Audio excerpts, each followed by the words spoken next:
गायत्री, गायत्री जिंदा है? अरे बाप रे, गायत्री? गायत्री?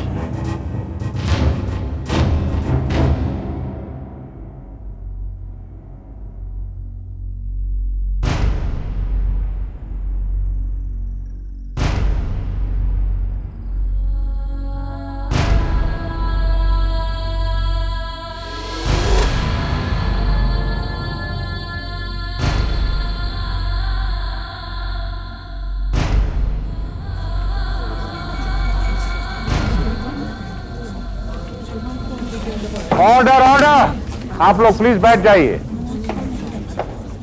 आपको जो भी कहना है जाके विटनेस बॉक्स में कहिए।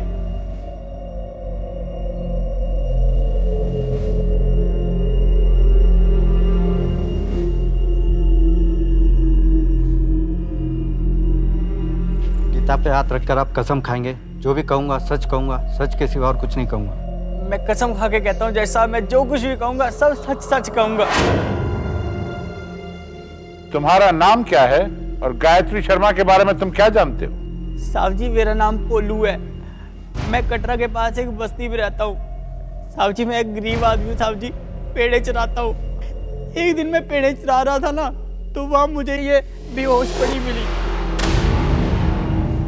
साहब जी इनके सर पे ना बहुत बड़ी चोट लगी थी, मुझे लगा ये नहीं बचेगी। अगर ये बच गई, माता वैष्णो देवी की कृपा है ना साहब जी।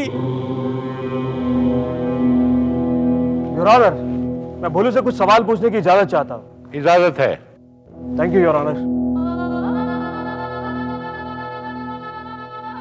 भोलू, तुम्हारा ये मानना है कि यही गायत्री, तो फिर कटरा पुलिस को जो लाश मिली वो किसकी लाश थी?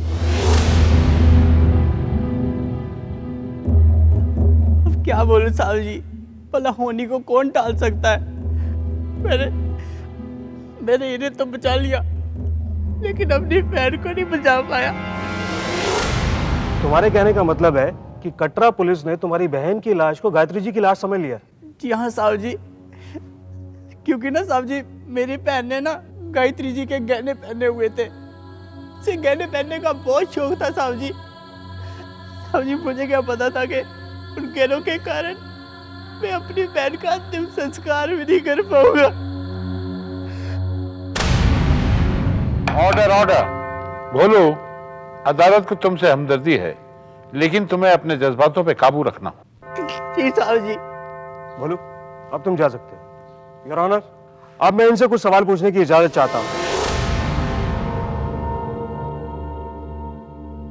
इजाजत है। ना साहब जी, ये आपके सवालों के जवाब नहीं दे सकती। लंबी बेहोशी और सर पर लगी चोट की वजह से ना इनकी याददाश्त चली गई है साहब जी।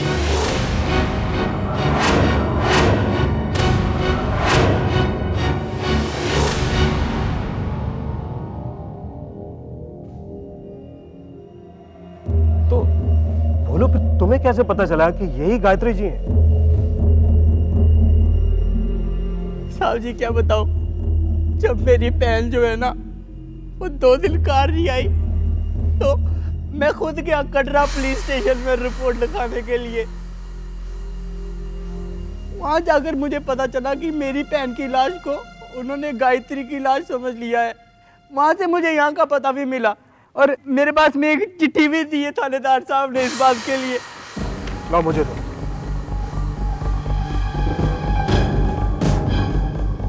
योर ऑनर,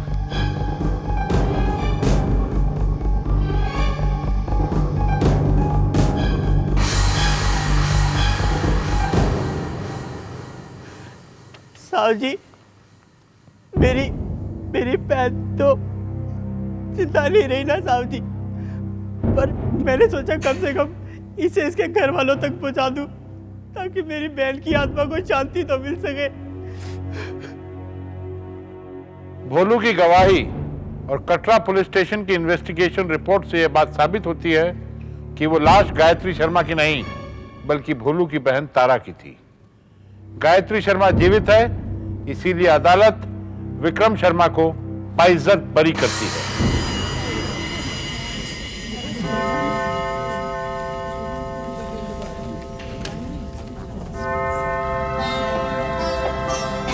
चलो बेटी, घर चलो।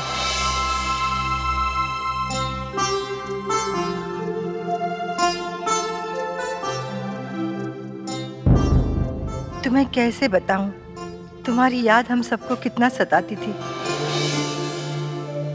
आओ बेटी। अरे बायां नहीं, दायां।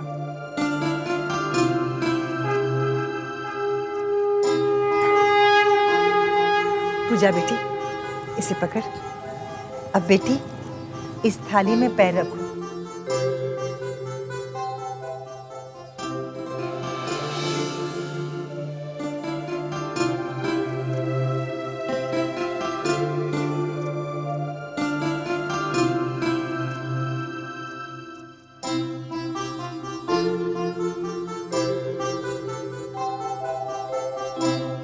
तेरा लाख लाख शुक्र है देवी माँ, तूने हमारी बहू गायत्री को वापस लौटा दिया।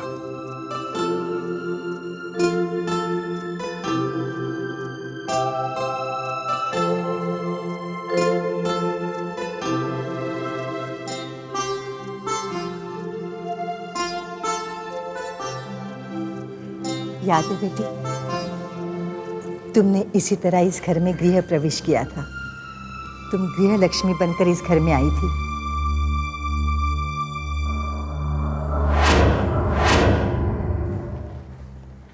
बहू, आज तुम्हारा दोबारा गृह प्रवेश हुआ है, इसलिए उस तस्वीर पे टंगे हुए हार को अपने हाथ से निकाल दो।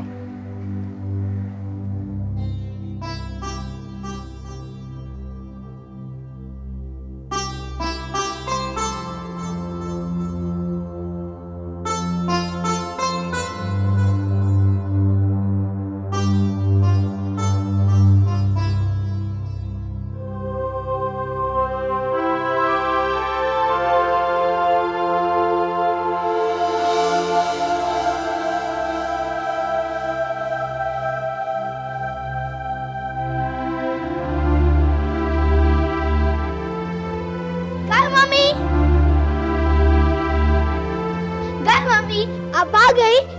आपको नहीं पता था मैं आपको कितना मिस करता था। कौन है ये अक्षय है बेटी। कौन है अक्षय? नहीं, ये मेरी गाय मम्मी नहीं हो सकती। ये मेरी गाय मम्मी नहीं हो सकती। ये मेरी गाय मम्मी नहीं हो सकती। याद करो बेटी, याद करो। ये तुम्हारा घर है।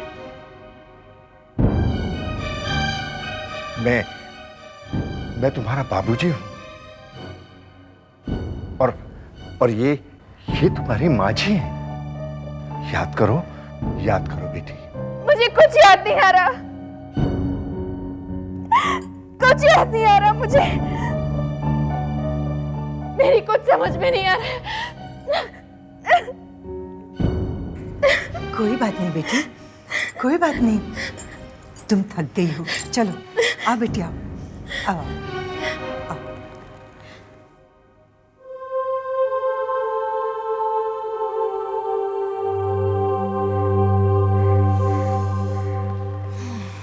ये कौन सा नया नाटक शुरू हो गया इसका? आखिर ये चाहती क्या है? अरे बहुत पहुंची हुई चीज है। इस नाटक के पीछे भी इसका कोई ना कोई मकसद जरूर होगा। ठीक है, उसे अपनी चाल चल लेने दो। उसके बाद हम सोचेंगे कि उसे मात कैसे देनी है। चलो।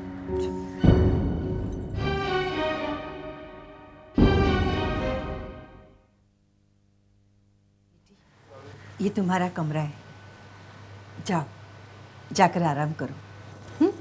अच्छा लगेगा। जाओ बेटी जाओ।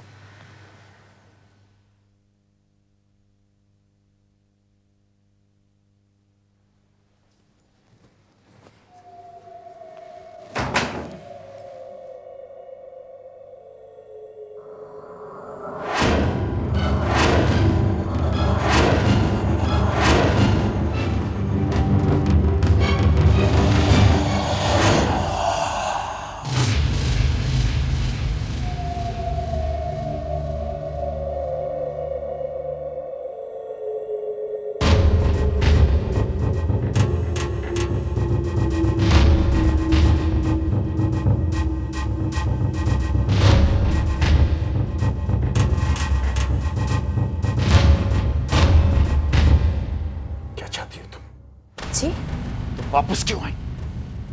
मैं तो नहीं नहीं, मैं जानता हूं तुम गायत्री नहीं हो। तुम्हारे इस मासूम चेहरे के पीछे कोई बहुत बड़ी साजिश है। ये आप क्या कह रहे हैं? तुमने मुझे फांसी से इसलिए बचाया ताकि तुम मेरे साथ कुछ और कर सको। मैं तुम्हारी इस साजिश को पता लगा के ही रहूंगा, पता लगा के रहूंगा। क्या है साजिश? बताओ बताओ, झट से मार दूंगा। बोल क्या साजिश? बताओ।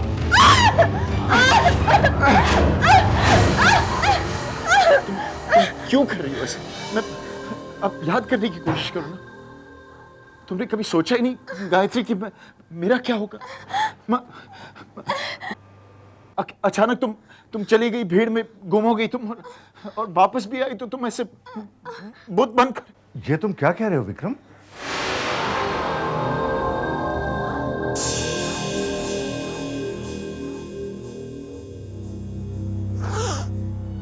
बाबूजी, मेरी तकलीफ से आपको क्या फर्क पड़ता?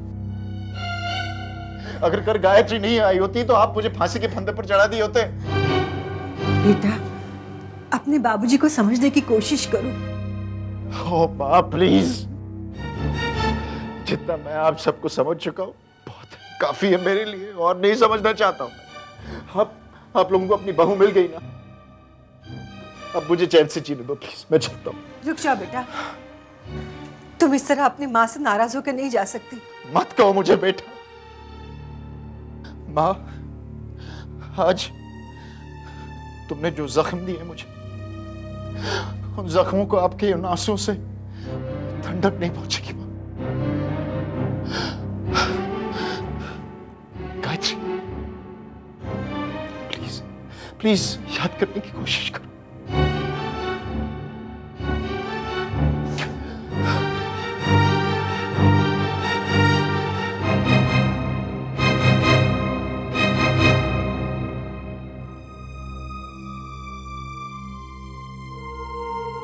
चिंता ना करो बेटी, धीरे धीरे सब ठीक हो जाएगा।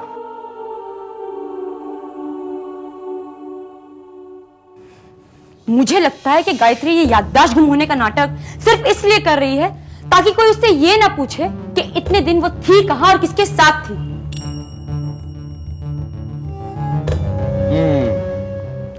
ये भी हो सकता है। नहीं, मुझे ऐसा नहीं लगता। गायत्री बहुत शातिर चीज है। वो दोबारा इस घर पर कब्जा करना चाहती है। अपनी मासूमियत के जाल में हम सबको फंसाकर वो इस घर की जायदाद को हड़पना चाहती है। दरअसल ये गायत्री नहीं बल्कि गायत्री की हमशक्ल है जो मौके का फायदा उठाकर हमारे घर में घुस आई है। ये गायत्री की हमशक्ल नहीं बल्कि खुद गायत्री है। और हाँ, अगर हमने इस पर कड़ी नजर नहीं रखी ना तो वो दिन दूर नहीं कि वो इस घर पर राज करेगी और हम सबकी हालत पहले जैसी हो जाएगी। नहीं पूजा, इस बार ऐसा नहीं होगा। मैं उसकी किसी भी चाल को कामयाब नहीं होने दूंगी। बस इतना पता चल जाए कि इस बार उसके इरादे क्या हैं। हाँ दीदी, अगर हमें अपनी बाकी की जिंदगी सुकून से काटनी है तो इस मुसीबत को जड़ से उखाड़ फेंकना होगा। Absolutely right. ये भी ठीक है।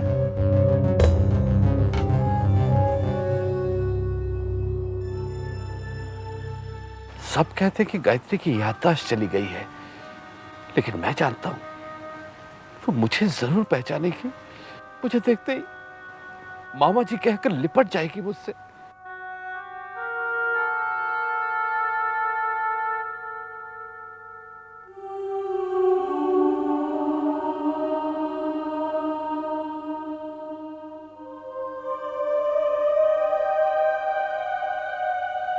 गायत्री,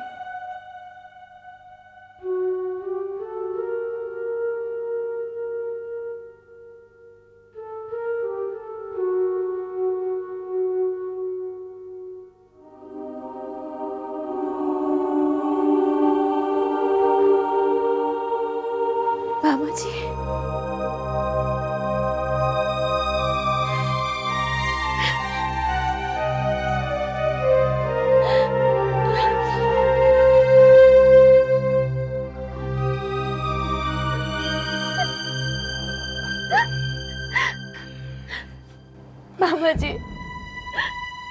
चली गई थी बेटा?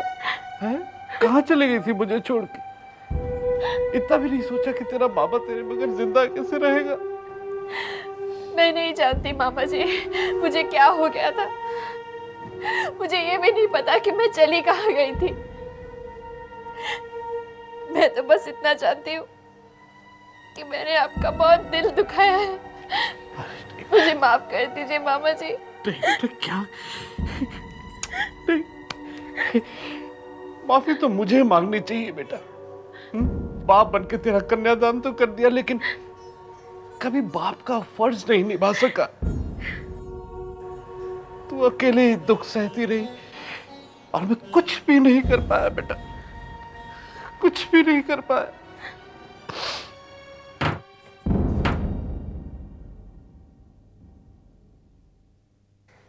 गायत्री बेटा, कहाँ चली गई थी तू?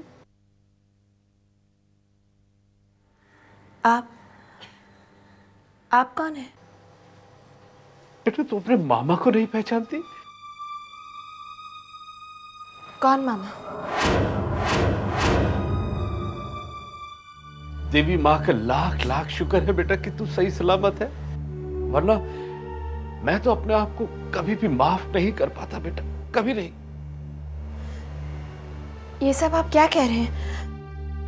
मेरी कुछ समझ में नहीं आ रहा है। बेटा तुम अपने मामा को कैसे भूल सकती हो? हैं? इन्हीं हाथों से पाल पोस के तुम्हें बड़ा किया, तुम्हारी उंगली पकड़ के तुम्हें चलना सिखाया बेटा, और तुम कैसे भूल सकती हो अपने मामा के इन हाथों का स्पर्श बेटा? ये आप क्या कर रहे हैं? आप क्यों मुझे परेशान कर रहे हैं? मैंने आपसे कहा ना मैं आपको नहीं जानती। बेटा याद करने की कोशिश करो, तुम देवी माँ के दर्शन के लिए गई थी और वहां से तुमने अपर्णा को फोन किया था कि विक्रम तुम्हें मारना चाहता है। कौन अपर्णा?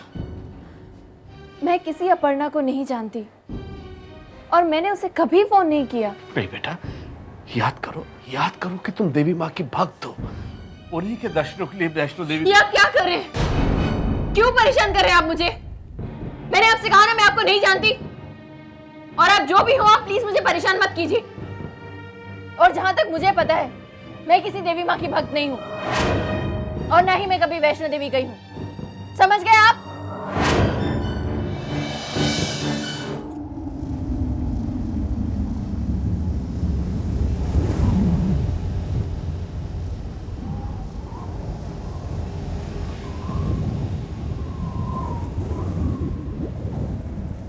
यकीन नहीं होता वासु।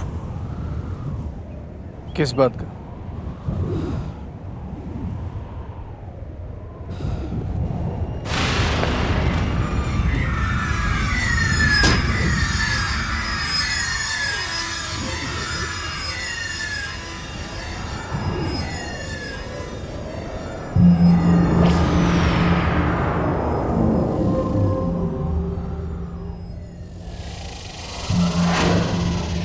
इस ऊंचाई से अगर किसी इंसान को गिरा दिया जाए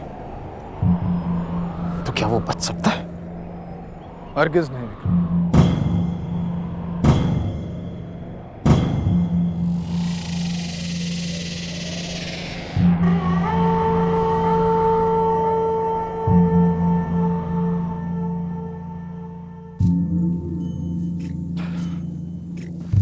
समझ में नहीं आता, जिस जगह से मैंने गायत्री को गिराया था वो इससे 10 गुना ज्यादा ऊंचा था, तो फिर वो बच कैसे गई? लेकिन ये हकीकत है विक्रम कि वो जिंदा है और तुम्हारे घर में। नहीं वासु नहीं, हो सकता है जो मेरे घर में है वो गायत्री नहीं बल्कि गायत्री की आत्मा है। मुझसे बदला लेना चाहती है वो। वासु मैंने अपने हाथों से गायत्री की चिता को आग लगाई थी। मेरा दिल कहता है कि वो गायत्री नहीं है, वरना वो अपनी देवी माँ को पहचानने से इनकार नहीं करती।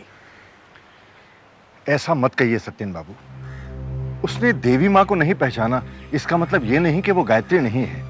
वो गायत्री ही, वो बिल्कुल गायत्री है। वासु गायत्री की तरफदारी क्यों कर रहा है? तू समझता क्यों नहीं वो मुझे बर्बाद करना चाहती है? वो तुझे बर्बाद नहीं करना चाहती है, बल्कि तुझे बर्बादी से बचाना चाहती है। विक्रम, अगर वो कोर्ट में नहीं आई होती तो गायत्री के कत्ल के जुर्म में तुझे फांसी की सजा होती।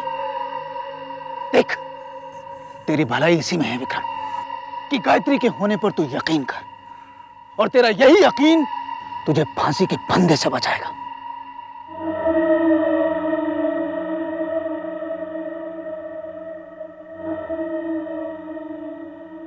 अक्षय बेटा, जरा जाके देखो तुम्हारी गाय मामी अभी तक आई क्यों नहीं?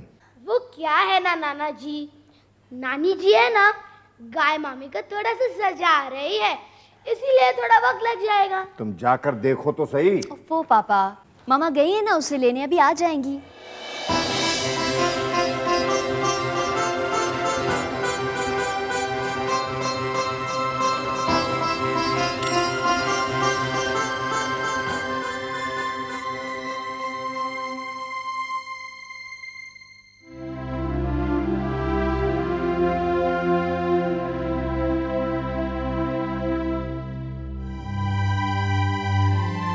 क्या हुआ?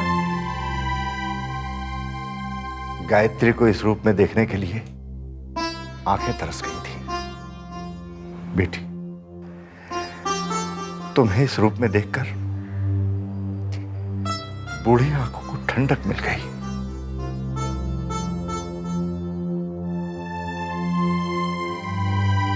देखा गायत्री, हमारे पापा तुमसे कितना प्यार करते हैं।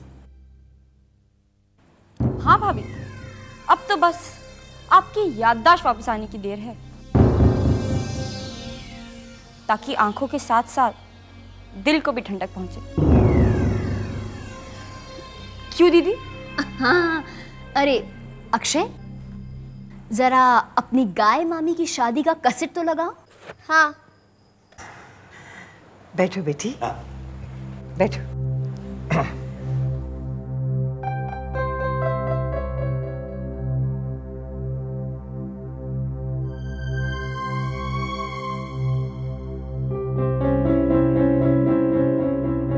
गायत्री, तुम्हें याद है वरमाला पहनाते वक्त तुम्हारा हाथ नहीं पहुंच रहा था, तब मैंने विक्रम से कहा झुको, और वो झुक गया था। गाय मामी, आपको याद होगा मैंने आपको लड्डू खिलाया था और तभी से ही हमारी दोस्ती हो गई थी। शायद वो फोटो शादी के एल्बम में होगा, मैं अभी लाया।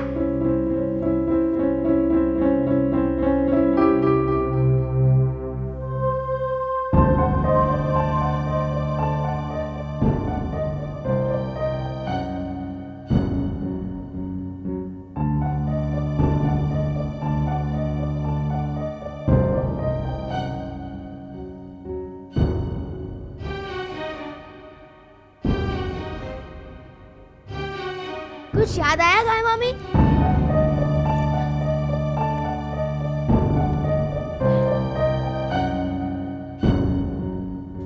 क्या हुआ भाभी, कुछ याद आया या?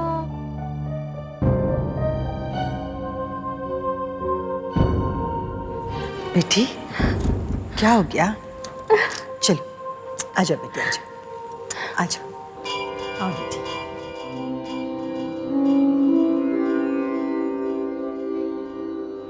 बेटी, ये तुम्हारी माँ का मंदिर है। यहाँ तुम हमेशा माँ से बातें किया करती थी। माँ? हाँ बेटी, देवी माँ ही तुम्हारी माँ है। देवी माँ और तुम्हारे बीच वही जज्बाती रिश्ता है जो एक माँ और बेटी में होता है। आओ बेटी, आओ।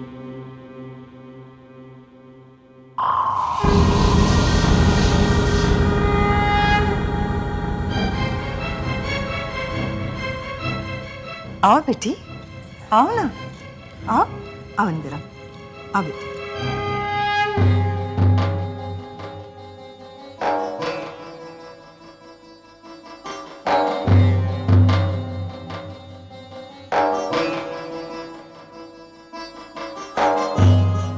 बेटी, ये सुहाग की निशानी है, इसे तुम अपने से कभी अलग मत करना बेटी।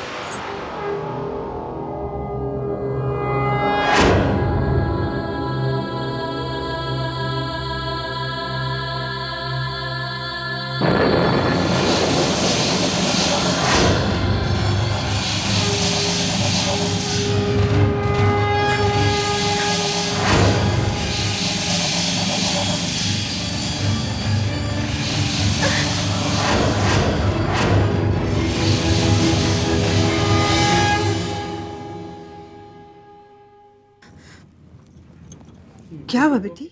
इसे क्यों उतारा बेटी? क्या हो गया? माँ जी, जब मेरा सुहाग मुझे पत्नी मानने के लिए तैयार ही नहीं है, तो फिर इस सुहाग की निशानी को पहनकर मैं क्या करूंगी? इसे पहनने का मुझे कोई हक नहीं है। यह आप वापस ले लीजिए।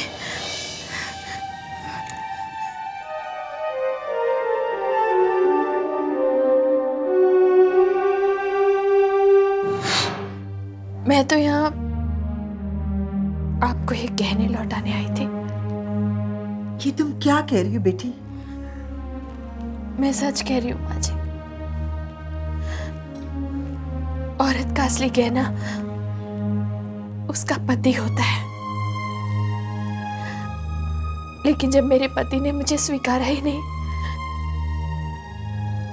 तो इन गहनों को पहनने का कोई मतलब नहीं है।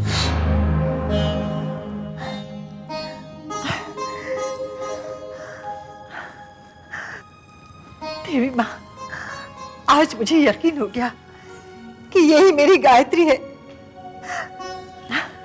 आपकी कृपा रही तो वो दिन दूर रही जब यह हम सबको पहचानने लगेगी। अब मुझे पूरी तरह यकीन हो गया है बेटी, जिस तरह देवी माँ ने तुम्हें जीवन दान दिया, उसी तरह एक न एक दिन वो तुम्हारी याददाश्त भी लौटा देगी।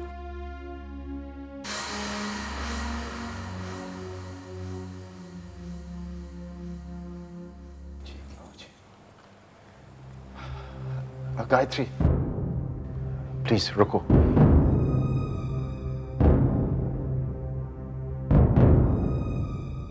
देखो, मुझसे डरने की कोई जरूरत नहीं है तुम्हें। उस वक्त मैं गुस्से में था। तुम नहीं चाहती गायत्री, तुम्हारे जाने के बाद सब लोग मुझे तुम्हारा कातिल समझने लगे, और तो और माँ और बाबूजी भी। मैं बिल्कुल अकेला हो गया गायत्री।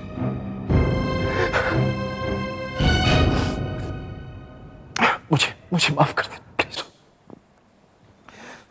रुको बेटा। जी माँ। हमें माफ कर दो बेटा, हमने तुम्हें पहचानने में भूल कर दी। दरअसल मैंने तुम्हें समझने में भूल की। मैं तुमसे वादा करता हूं कि हम गायत्री को अच्छे से अच्छे डॉक्टर को दिखाएंगे और वो बहुत जल्दी ठीक हो जाएगी। अगर ये ठीक हो गई तो मुझे फांसी के फंदे से कोई नहीं बचा पाएगा। बाबूजी प्लीज प्लीज, बाबूजी प्लीज, गायत्री को और मुझे हमारे हाल पे छोड़ दीजिए।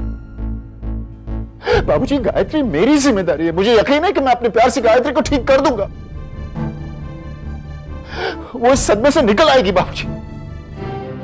नहीं बेटा। बस माँ, बस बस प्लीज प्लीज, मुझे माफ करना माँ, लेकिन मुझे ये कहने में बहुत दुख हो रहा है कि मुझे ऐसे माँ बाप की जरूरत ही नहीं जो दूसरों की बातों पर यकीन करते।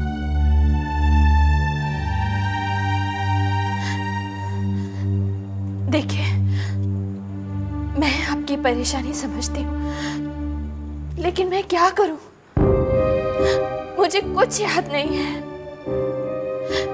मैं कौन हूं, कहां से आई हूं, मुझे कुछ याद ही नहीं आ रहा।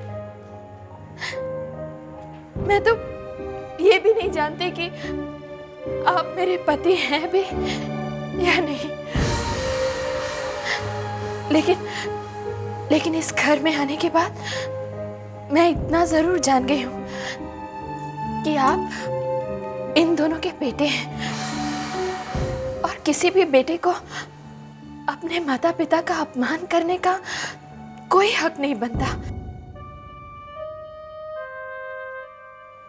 इसलिए आप भी ये पाप मत कीजिए। आप अपने माता पिता से माफी मांग लीजिए, आप इनसे माफी मांग लीजिए। गायत्री तुम बिल्कुल सही कह रही हो, तुम बिल्कुल सही कह रही हो। मुझे अपमान नहीं करना चाहिए और तुम कह रही हो इसलिए मैं माफी मांगता हूँ। बाबूजी मुझे माफ कर दीजिए, हम दोनों को हमारे हाल पे छोड़ दीजिए। चलो गायत्री। और बाबूजी एक और बात, गायत्री मेरी पत्नी है, आप मेरे इजाजत के बगैर गायत्री को कहीं नहीं ले जा सकते। चलो गायत्री चलो।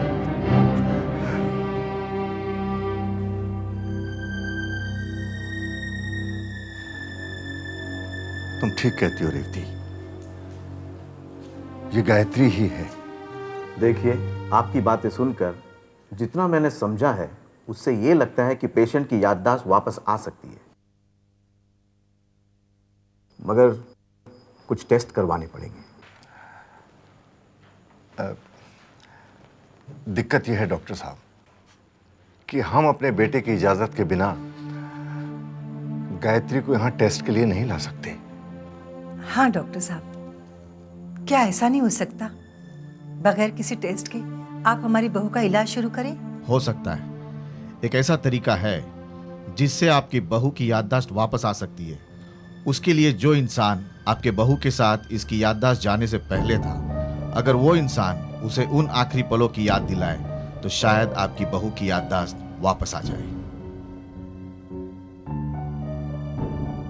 ये काम तो गुरुजी ही कर सकते हैं।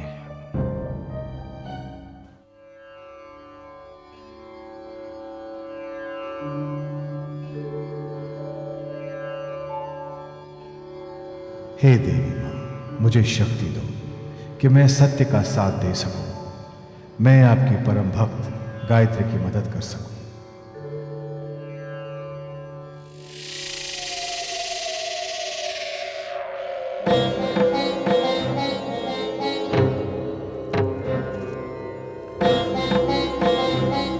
मेरी ओर देखो विक्रम, जब तुम दोनों जम्मू पहुंचे तो क्या हुआ? जैसे हम दोनों जम्मू पहुंचे, हमने होटल में चेक इन किया। गायत्री ने खुद कमरा चुना था अपनी पसंद का। क्यों, याद है ना तुम्हें गायत्री?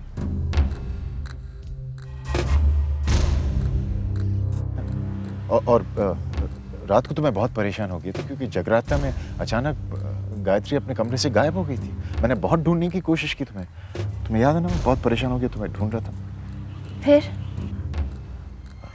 फिर दूसरे दिन सुबह हम कटरा के लिए रवाना हो गए। हमने लंबी चढ़ाई शुरू की भवन की तरफ, और रास्ते पे गायत्री बहुत खुश थी। वो मुझे हर मंदिर के बारे में बता रही थी,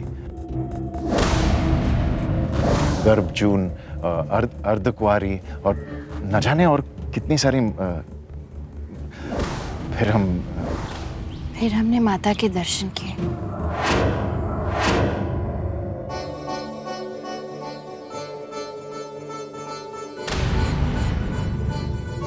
तुम्हें याद है गायत्री? नहीं, मुझे कुछ याद नहीं है। फिर क्या हुआ? वही, हमने माता के दर्शन किए। फिर क्या हुआ? उसके बाद गायत्री ने कहा कि जब तक हम भैरवनाथ मंदिर नहीं जाएंगे तब तक माता के दर्शन पूरे नहीं होते। विक्रम, क्या कर रहे हो? गुरुजी तो विक्रम से सब कुछ बुलवा लेंगे। तो हम भैरवनाथ की तरफ बढ़े। वहां रास्ते में मुझे एक पगडंडी नजर आई। विक्रम को गुरुजी के जंजाल से निकालना होगा। मैंने गायत्री से कहा कि ये एक शॉर्टकट है।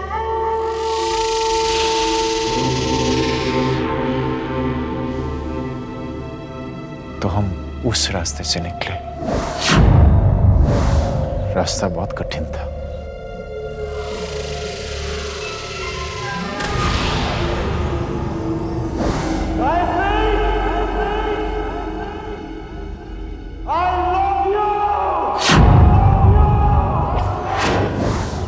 बहुत ऊंचाई थी,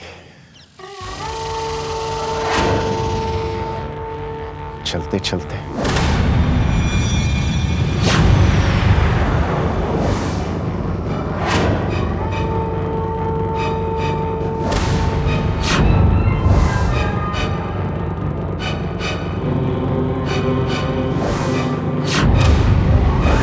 अचानक मैंने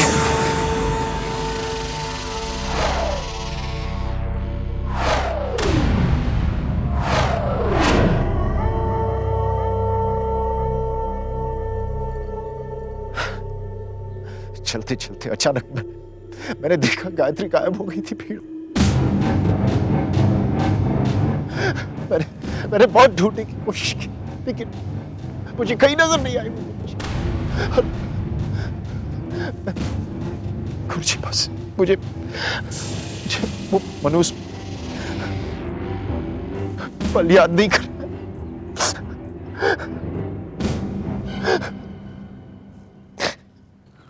देखिए, आप मेरी वजह से दुखी मत होइए, वरना मैं खुद को कभी माफ नहीं कर पाऊंगी। आपको कुछ भी बताने की जरूरत नहीं है। मुझे यकीन है आज नहीं तो कल मेरी याददाश्त वापस आ जाएगी। आप परेशान मत होइए।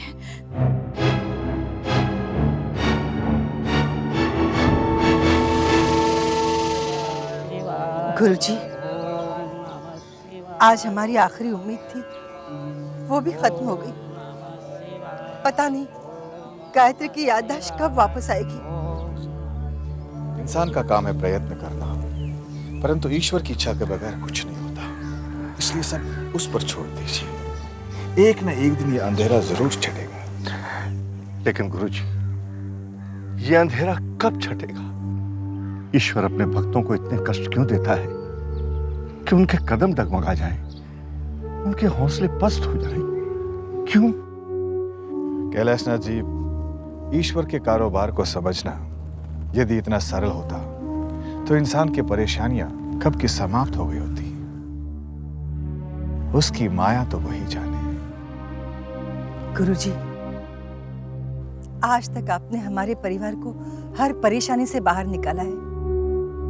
मुझे यकीन है कि इस बार भी आप कोई ना कोई राह जरूर दिखाएंगे। रेवती जी, मैं तो केवल निमित्त हूं, करने वाला तो वही ऊपर वाला है। परंतु इस अंधेरे में मुझे रोशनी की एक किरण नजर आ रही है। रोशनी की किरण? रेवती जी, गायत्री माता की भक्त है।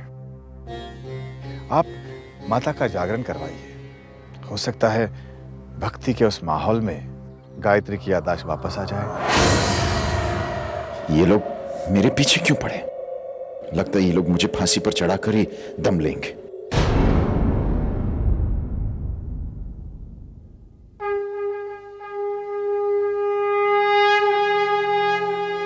खंगम चक्रगदेषु चाप परिहाम शूलं भुशुण्डिं शिरः शंखं संदधतिं करैस्त्रिनयनां सर्वांगभूषावृतां नीलाश्मद्युतिमास्य पाददशकां सेवे महाकालिकां यामस्तौत्स्वपिते हरौ कमलजो हन्तुं मधुकैटभम्